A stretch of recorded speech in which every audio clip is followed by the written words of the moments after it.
करीब 1 घंटे के बाद देव आया। राजकुमारी को देखकर उसने सोचा कि शायद वो उसकी बेटी है जिसको एक दूसरा देव जबरदस्ती उठाकर ले गया था।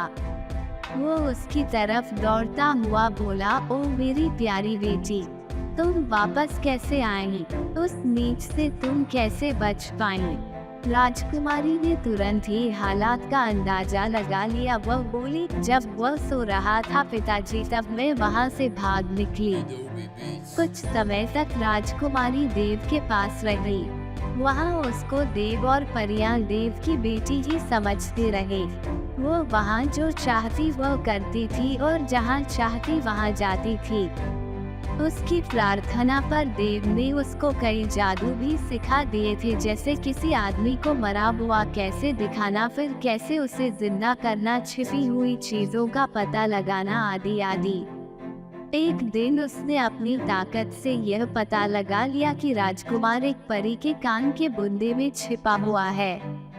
उसने यह बहाना बनाया कि वो बुंदा उसको बहुत पसंद था, इसलिए वो उसको पहनने के लिए दे दिया जाए।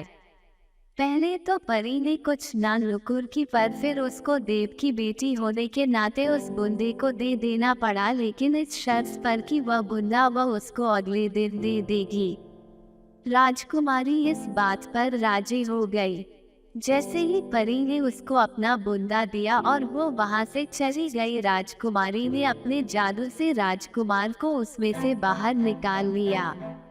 राजकुमार ने बाहर आते ही इधर उधर देखा तो राजकुमारी ने उससे पूछा, क्या तुम मुझे पहचानते हो या तुम मुझे नहीं जानते?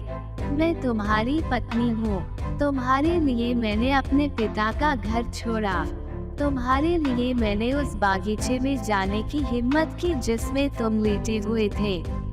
तुम्हारे लिए मैंने देव के मकान में घुसने की जुर्रत की। क्या तुम मुझे नहीं पहचानते?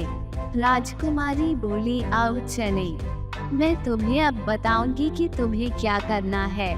देव और उसके सब आदमी यह समझते हैं कि मैं उसकी बेटी हूँ जिसे कोई दूसरा देव उससे जबरदस्ती छीन कर ले गया था।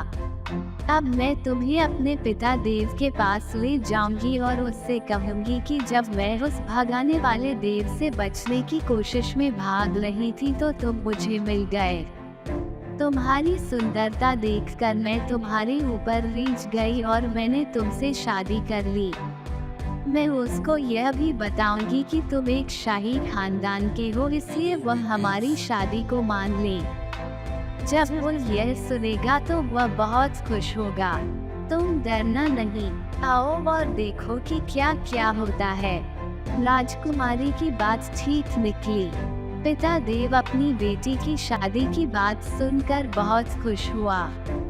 उसने अपनी बेटी की शादी की खुशी में एक बहुत बड़ी दावत दी जिसमें उसने सारी परियों को बुलाया।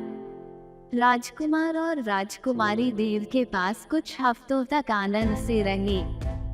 फिर राजकुमार ने देव से अपने माता पिता से मिलने की और राजकुमारी को भी उनसे मिलवाने की इच्छा प्रकट की। हालांकि देव उन दोनों को अपने पास ही रखना चाहता था, पर फिर उसको राजकुमार को घर जाने की इजाजत देनी ही पड़ी। उसने उनके लिए बहुत सारी भेंटें इकट्ठी करके उनके साथ रख दी और उनसे जल्दी वापस आने के लिए कहा। और बहुत सारी चीजों के अलावा उसने उनको एक पीठ भी दिया जिस पर जो कोई बैठ जाता था वो उसको उसकी मनचाही जगह पहुंचा देता था। यह राजकुमार और राजकुमारी के लिए तो बहुत ही काम की चीज थी।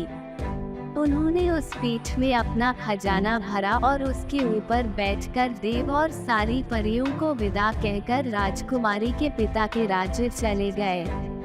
वे जल्दी ही वहां पहुंच गए, क्योंकि राजा की बेटी घर वापस लौट आई थी और उसका पति भी मरा नहीं था, जिंदा था और ठीक था और उसके साथ था। सो उस दिन महल में ही नहीं बल्कि सारे शहर में बहुत खुशियां मनाई गई।